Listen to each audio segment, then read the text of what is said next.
Welcome back. आप देख रहे हैं मन अपना फाइनेंस मिनिस्टर और इस शो के ज़रिए हमारी कोशिश ये होती है कि बाज़ार की चाल के साथ साथ आपके पोर्टफोलियो के लिए आप सही फैसले कैसे लें और सही फैसले आप तभी ले पाएंगे जब आपके पास बाज़ार की चाल को लेकर सही जानकारी होगी और अपने आर्थिक लक्ष्यों को लेकर कितना जोखिम आप उठा सकते हैं इसकी क्लैरिटी होगी। और हर वक्त बाज़ार के दिग्गजों से हम बातचीत करवाते हैं। आज हमारे साथ महिंद्रा मैन्युलाइफ के एमडी सीईओ और साथ ही एमफी के वाइस चेयरमैन एंथनी हिरेडिया जुड़ेंगे, जो न सिर्फ बाज़ार की इस चाल पर जो कि काफ़ी हद तक चुनाव नतीजों के आधार पर उतार चढ़ाव भरी दिखाई दे रही है, बल्कि आपके लिए अब किस तरह की कैटेगरीज में डाइवर्सिफाइड होना सही है ताकि आपका जोखिम कम हो और आपका रिटर्न बढ़े। आइए इस बातचीत के अंश आपको सुनाते हैं। बाजार का मिजाज कैसा है? नरम गरम ये चल रहा है और ये लोगों को जिन्होंने पैसे लगाए हुए हैं, भले ही लंबी अवधि के लिए हो, छोटी अवधि के लिए हो या मध्यम अवधि के लिए हो, परेशान ज़रूर कर रहा है। Good afternoon, Kavita. Been a long time, and thank you for having me. हाँ, तो बाजार is such that it is one day naram, another day garam. 1 month before election तो ये तो होता रहता है. Volatility before election result वो बाजार की तो it's a given.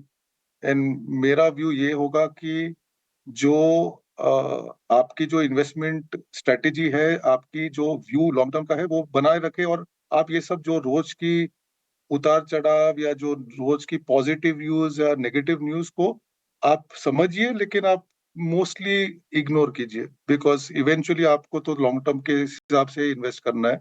Short term में तो होता रहता है एंड ऑब्वियसली अगर इलेक्शंस या जो फेड की जो हर 2 महीने में जो स्टेटमेंट्स आती है, वो तो होते रहेंगे। आपने सही कहा, क्योंकि अगर आपका नज़रिया लंबा है तो इनफैक्ट बाजार का ये उतार चढ़ाव कई बार ऐसा मौका भी होता है जहां पर आप पैसे लगा लें और लंबी अवधि में आपका मुनाफा हो। अच्छा, एक चीज़ जो मुझे पूछनी है, जो कि अब देखिए इलेक्शन रिजल्ट्स को लेके थोड़ी सी नर्वसनेस बाजार में दिखाई दे रही है और अगर बाजार की उम्मीद के मुताबिक अगर नतीजे नहीं आए तो बहुत एक्सपर्ट्स तो बड़ी गिरावट का भी एक संभावना बता रहे हैं। लेकिन कुछ एक्सपर्ट्स ये भी कह रहे हैं कि फिलहाल जो मौजूदा लेवल्स हैं ना बाजार के, इनमें आप पैसे लगा ही लीजिए। 10 से 12 दिन का समय है, आपको डिले नहीं करना है। ये लेवल्स हो सकता है आपको वापस से देखने को ना मिले। आपने तो बहुत सारे ऐसे बाजार के फेजेस देखे होंगे, कई इलेक्शंस के दौरान आपने बाजार की चाल देखी होगी। अब की बार बाजार की चाल जो पहले के इलेक्शंस हो चुके हैं, लोकसभा इलेक्शंस, उनके मुकाबले कितनी अलग लगती है? जो एनालिसिस मैंने आपको बताई, जो एक्सपर्ट्स कमोबेश दे रहे हैं, एक ये कि अभी ही मौका है, ये लेवल्स वापस नहीं आएंगे, और एक ये कि अगर मन मुताबिक बाजार के नतीजे नहीं आए तो बहुत गिरावट होगी। एनालिसिस को आप कैसे देखते हैं और आपका अनुभव इलेक्शन के नतीजों से पहले बाजार की चाल को लेकर? तो मेरा राय थोड़ा-सा अलग होगा। मेरे राय के हिसाब से अगर आप पिछले 12 या 15 महीने की जो मार्केट की चाल रही है, जितनी एप्रिसिएशन हुई है, उस बेसिस पे अपनी वैल्यूएशन जो है, वो काफ़ी स्ट्रेच्ड है, काफ़ी पॉकेट्स में। तो इसके मुताबिक ये कहना कि आपके पास सिर्फ 10 या 12 दिन की समय है कि आपका जो लॉन्ग टर्म पैसा डालना है, आप अभी डालिए। मेरे हिसाब से इतनी जल्दीबाजी की ज़रूरत नहीं है। इलेक्शन की जो रिज़ल्ट होगी, डिपेंडिंग ऑन रिज़ल्ट, मार्केट का जो रिएक्शन होगा, समझिए कि अगर आपको एक सिग्निफिकेंट करेक्शन आया, क्योंकि अगर मार्केट को लगता है कि जो रिज़ल्ट है, मार्केट को पसंद नहीं है, तो तब मेरे हिसाब से आप निवेश ज़्यादा करिए। लेकिन नॉर्मल जो आज की मार्केट की जो वैल्यूएशंस है, मुझे ये नहीं लगता है कि ये वन्स इन लाइफ़टाइम अपॉर्च्युनिटी है, आपको ये अपॉर्च्युनिटीज़ मिलते रहेगी। मेरा पॉइंट ये है कि आपकी जो नॉर्मल निवेश की जो स्टाइल है, आपकी जो टाइम फ्रेम होनी चाहिए, वो आप बरकरार रखिए। उसमें ही बेटर है। ये knee jerk reaction to either positive feeling about जो अगले जून 4th को होने वाला है या नेगेटिव रिएक्शन, नॉर्मली मैंने देखा है कि ऐसे रिएक्शन को आप कभी पैसा बनाते नहीं है। दूसरी पॉइंट मैं ये बताऊँ कि जो आप अगर 1991 से आप देखिए, अगर आपने हर गवर्नमेंट की जो टर्म है, आपने वो गवर्नमेंट का नाम आप हटाइए, आप सिर्फ वो टर्म में जो रिफॉर्म्स या जो बदलाव आया, उसको लिख लीजिए। आपको ये पता नहीं चलेगा कि ये देश में कौन गवर्नमेंट एक्चुअली चला रहा था। तो पॉइंट क्या है कि अपना जो देश की इकोनॉमी है वो सुपरस्टार है, और अगर आपको वो बिलीफ है कि ये इकोनॉमिक ग्रोथ जो है अगले 5-6 साल में हमारे देश में होगी ही होगी, तो इट इज नॉट इम्पोर्टेंट मेरे हिसाब से कि इलेक्शन का रिजल्ट क्या होगा। ऑब्वियसली फ्रॉम मार्केट पर्सपेक्टिव एक इम्पोर्टेंट चीज है कि market valuations are always supported by predictability. ठीक है, क्योंकि अगर मुझे प्रिडिक्टेबिलिटी ज्यादा है कि मुझे पता है कि मैं क्या एक्सपेक्ट कर रहा हूँ उस हिसाब से होने वाला है, तो obviously continuity of government is a positive, it it is a very very clear thing. But मैं ये भी कहना चाहता हूँ कि हमारा जो अल्टीमेटली जो बेसिक इकोनॉमी की जो स्ट्रेंथ है, जो एक्सपेक्टेशंस है कि इंडिया का जो मैन्युफैक्चरिंग या इंफ्रास्ट्रक्चर सेक्टर में जो बदलाव हुआ है, हमारा जो डेमोग्राफिक डिविडेंड उसका जो कंजम्पशन पे इम्पैक्ट होगा, वो जो अगले 5, 7, 10 साल में जो प्ले आउट होगा, that to my mind is something which is not linked to elections or budgets. It is linked to what is going to happen in economy long term. मैं हमेशा ये कहता हूँ कि इन्वेस्टमेंट आप थोड़ा उस नजरिए से करिए।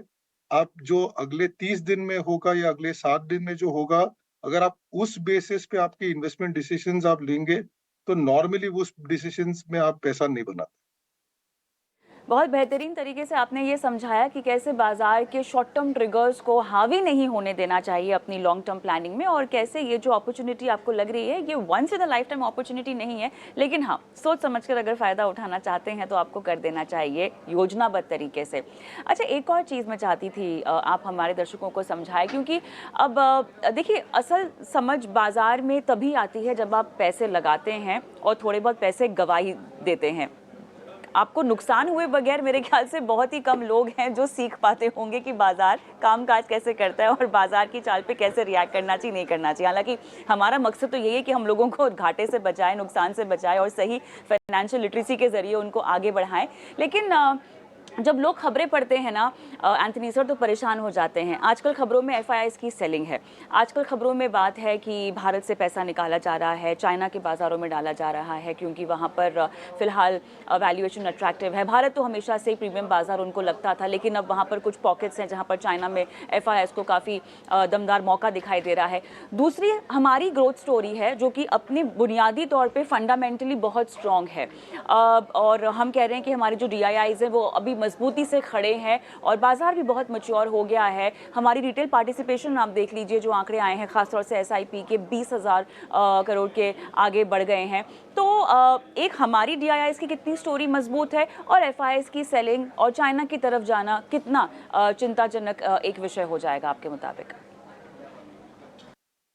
तो कविता जी, पहले तो मैं आपको जो लेटर पार्ट ऑफ क्वेश्चन को का जवाब देता हूँ। आई थिंक डोमेस्टिक फ्लोज की जो बात करें, उस फ्लोज का स्ट्रेंथ और उनका कंट्रीब्यूशन के ऊपर मेरे काफी पॉजिटिव व्यू है। क्योंकि ये जो फ्लोज है वो काफी तरह से वो फ्लोज एसआईपी के थ्रू ड्राइव हो रहा है। तो एसआईपी ऐसा एक चीज है कि आपने एक बार एसआईपी कर दिया तो वो डिसिप्लिन से वो फ्लोज आते रहेंगे।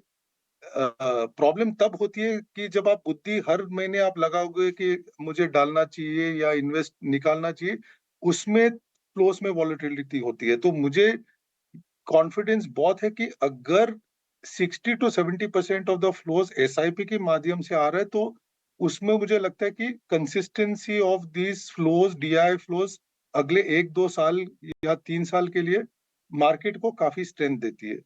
लेकिन अगर आप एफआई की बात करें, तो एफआई एक ऐसे एंटिटी है जिसके पास दुनिया में वो कहीं भी पैसा डाल सकते हैं। डोमेस्टिक इन्वेस्टर्स तो प्राइमरी इंडिया में ही देखेंगे।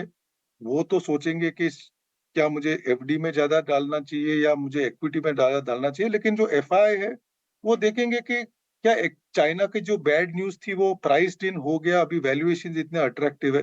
एक और कंट्री जो मेरे हिसाब से जो हम एफआई क्लाइंट्स के साथ बात करते हैं, जो लास्ट 3-6 महीने में काफी हद तक फोकस में आई है, वो जापान है।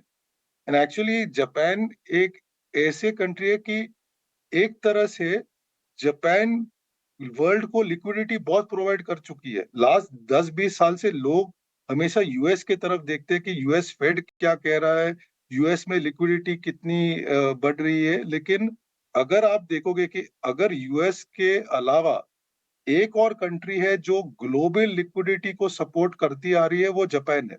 तो मेरे हिसाब से एक इम्पॉर्टेंट ये मुद्दा होगा कि bank of Japan interest rates पे क्या व्यू लेती है। मेरे हिसाब से वो एज इम्पोर्टेंट है जितने फेड की जो व्यू है।